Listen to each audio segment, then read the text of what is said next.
Global Typhoon, Chairman TV. Weather update. Helping homeless people. Please subscribe.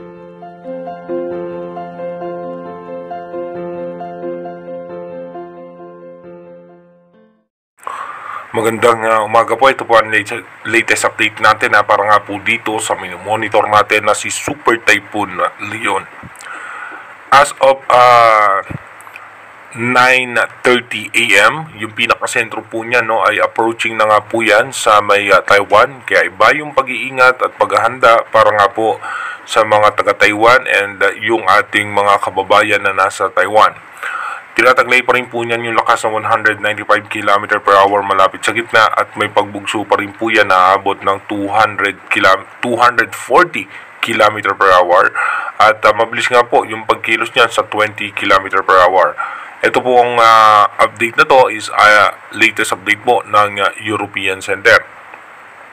At yung kanyang strong typhoon force wind o yung kanyang hangin ay extended po yan up to 600 km from the center. Ibig sabihin, simula sa gitna, papunta nga po dito sa ating bansa ay 600 km po yung makakaramdam pa rin nitong hagupit ni Super Typhoon Leon.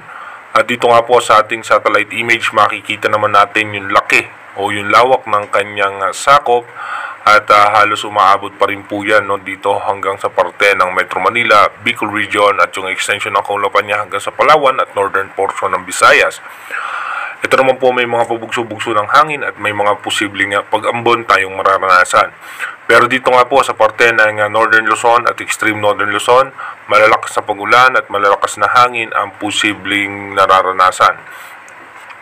At yung storm wind signal nga po ay binaba na sa storm wind signal number 4 pero malakas pa rin po yan sa parte nga po ng Batanes, storm wind signal number 4 at signal number 3 naman dito sa may northern portion ng Babuyan Group of Islands and signal number 2 sa Babuyan Group of Islands dito po sa northern portion ng Ilocos Norte, northern portion ng Apayao and Cagayan.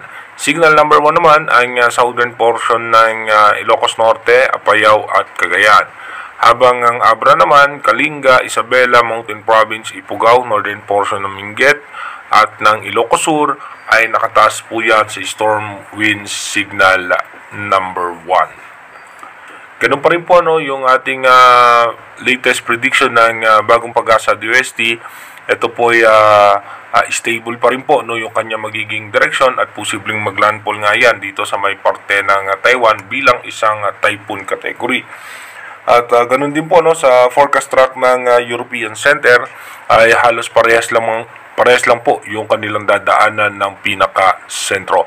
Bagamat maglalandfall po yan sa may parte ng Taiwan, yung kanyang trough o yung extension ng kanyang kaulapan ay mararamdaman pa rin po yan sa ating mga kababayan dito sa may parte ng extreme northern Luzon at ng northern Luzon. Dumako na nga po tayo sa ating advanced weather forecast.